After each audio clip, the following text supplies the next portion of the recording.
Salut, c'est Mythos, bienvenue dans cette toute nouvelle vidéo. Tout d'abord, je voulais vous remercier parce que nous sommes plus de 100 sur la chaîne YouTube, donc c'est vraiment un premier palier incroyable. Merci beaucoup à vous tous. Évidemment, je suis conscient que beaucoup d'entre vous me suivent pour du One Piece, mais je vais continuer à faire d'autres formats, histoire de diversifier les genres.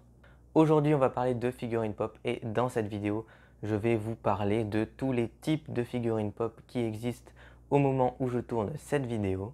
Je vais donc classer ces différents types de figurines pop dans des catégories, mais il est fort possible que j'en oublie. Donc si vous remarquez un oubli, dites-le moi dans les commentaires. Avant ça, si ce genre de contenu vous plaît, vous pouvez évidemment me suivre sur YouTube en vous abonnant, en activant les notifications. Vous pouvez également partager la vidéo ainsi que mes autres vidéos et me suivre sur Instagram et sur Twitter. Et puis on est parti pour catégoriser et parler de figurines pop. Tout d'abord, comme vous le savez sûrement, les figurines Funko Pop, elles représentent beaucoup de licences qui existent.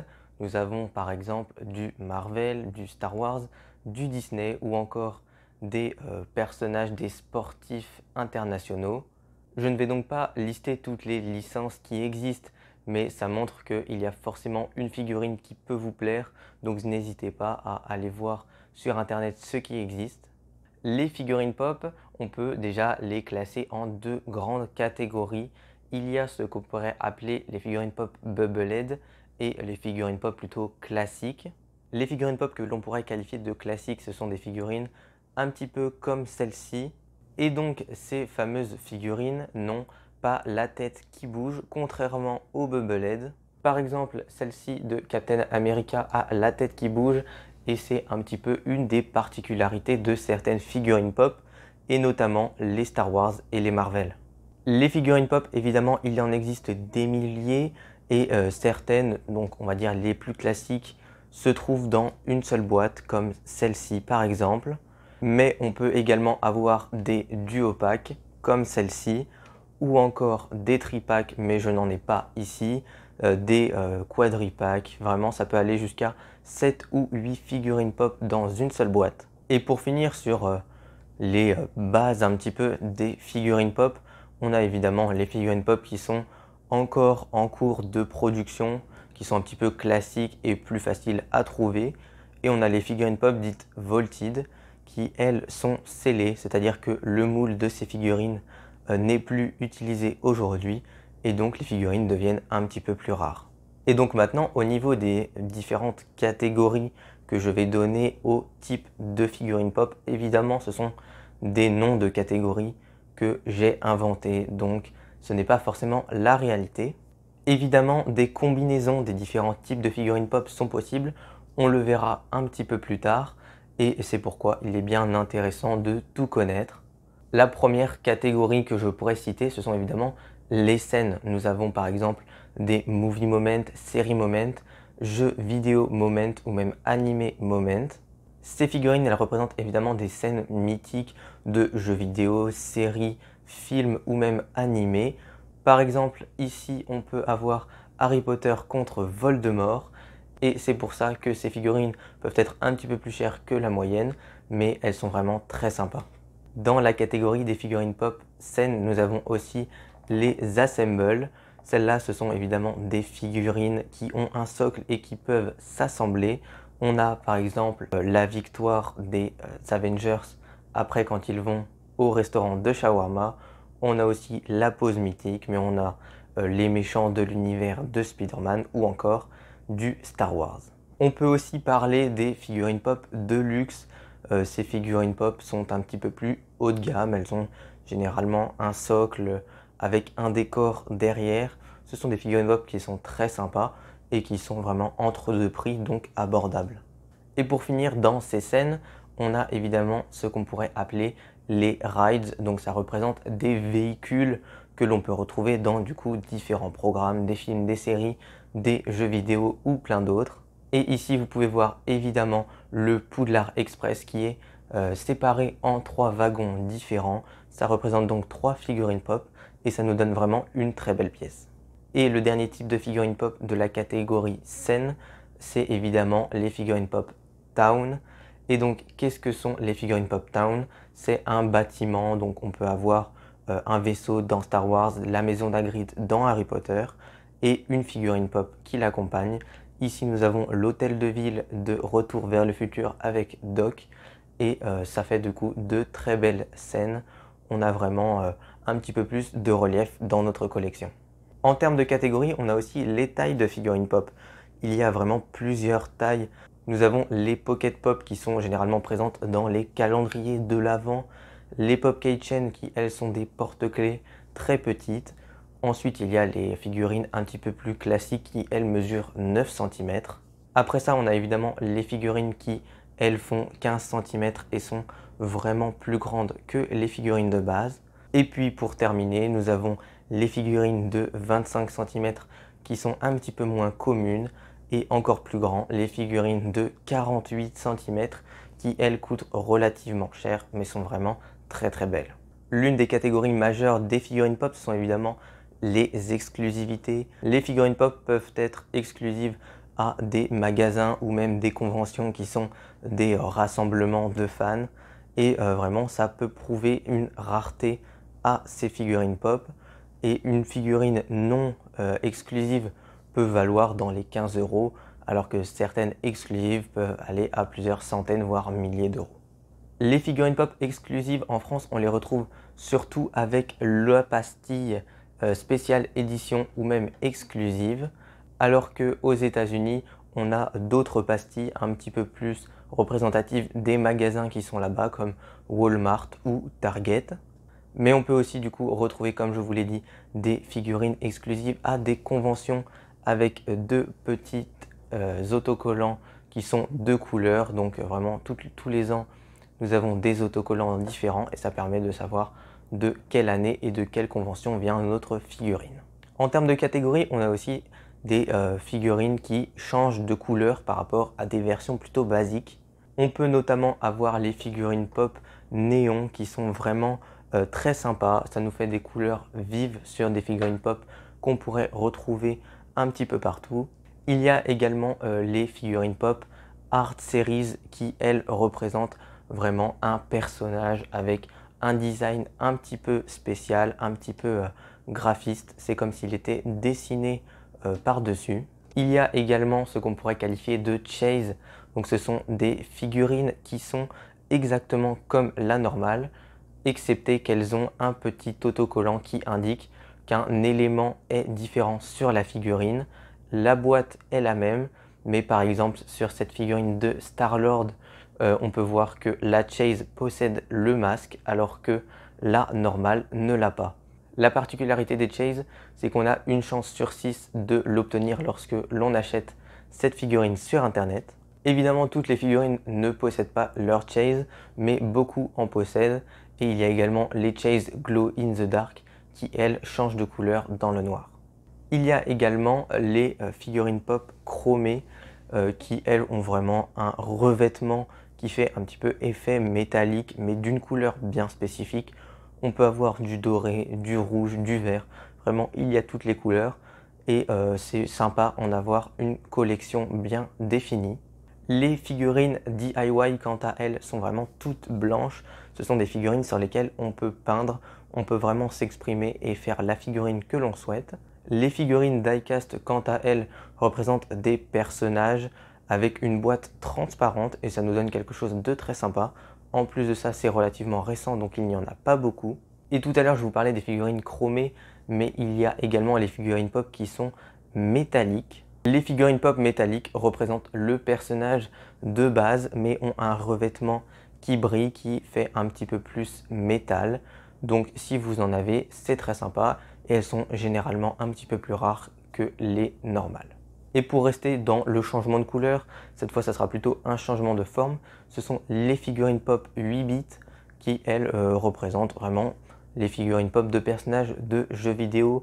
On a notamment les Tortues Ninja et ça nous fait vraiment des figurines qui sont cubiques mais qui sont quand même très sympas à regarder. Toujours dans les changements de couleur, nous avons les figurines pop holographiques et par exemple du coup la Tony Stark qui a un côté hologramme. On a beaucoup de Star Wars dans cette catégorie et elles sont très sympas, ça fait une belle collection.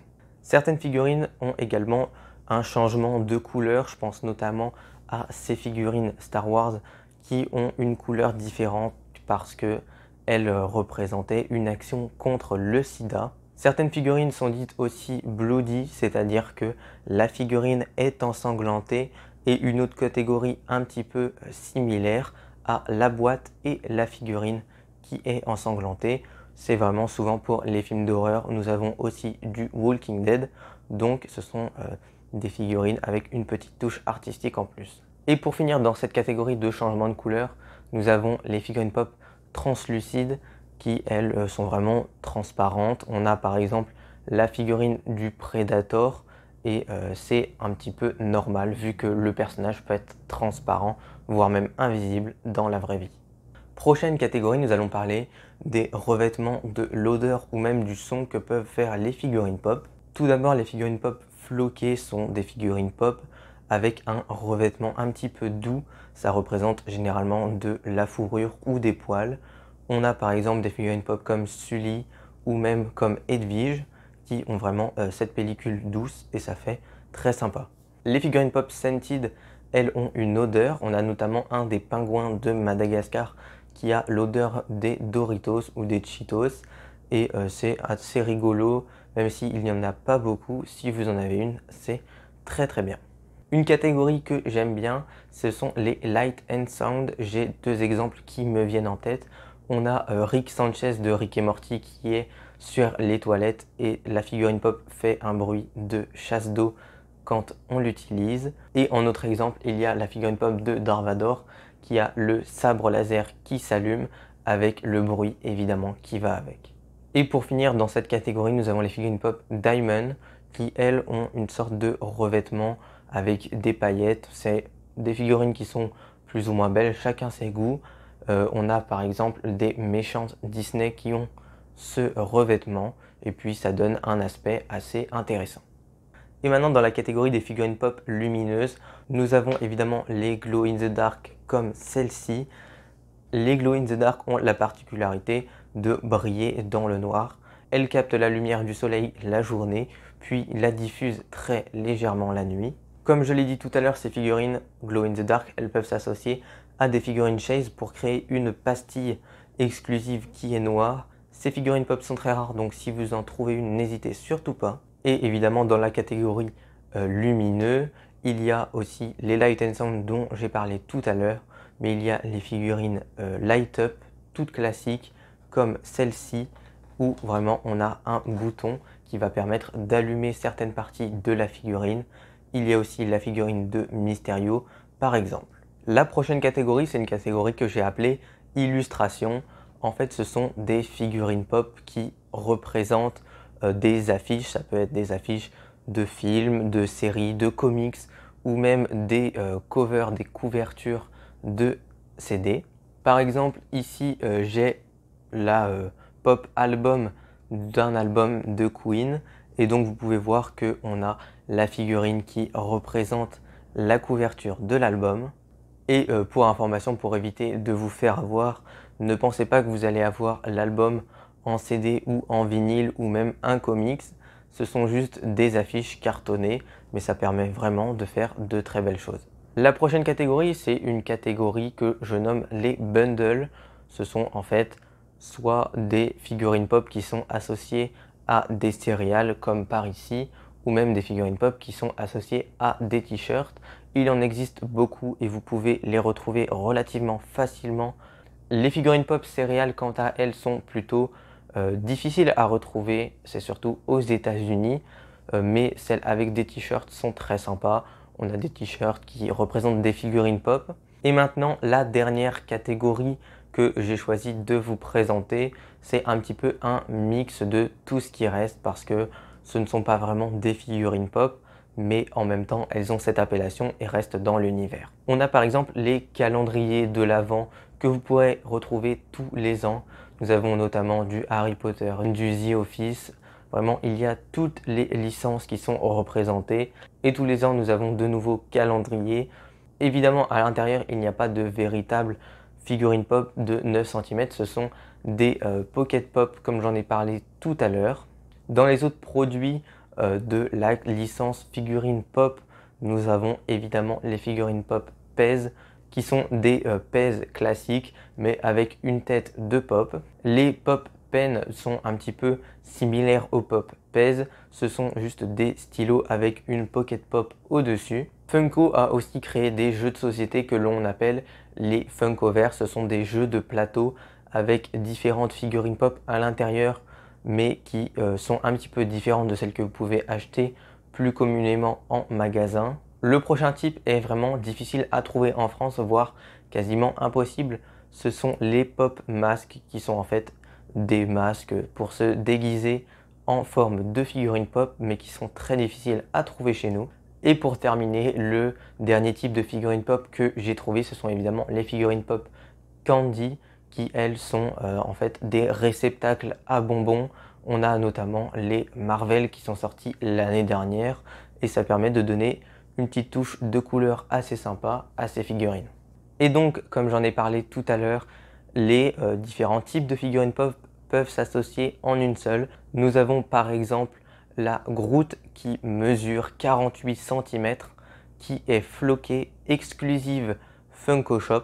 Donc c'est vraiment un ensemble de 3 types de figurines pop différents et ce qui fait qu'elle est encore plus rare.